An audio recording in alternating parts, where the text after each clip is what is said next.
এবার ক্রিপ্টোকারেন্সির মাধ্যমে দেশ থেকে টাকা পাচারের অভিযোগে ৫ চীনা নাগরিক সহ ৮ জনকে আটক করেছে ঢাকা মহানগর গোয়েন্দা পুলিশ।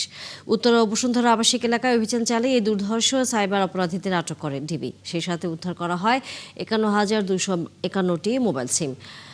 সাথে মিলেছে আধুনিক প্রযুক্তির বিভিন্ন ধরনের ডিভাইস। প্রতিটি ডিভাইসের মাধ্যমে একসাথে পরিচালনা করা যায় প্রায় অর্ধশত সিম কার্ড। দুপুরে টিএমপির মিডিয়া সেন্টারে আয়োজিত এক সংবাদ সম্মেলনে এসব তথ্য জানায় মহানগর গোয়েন্দা পুলিশের সাইবার ইউনিট।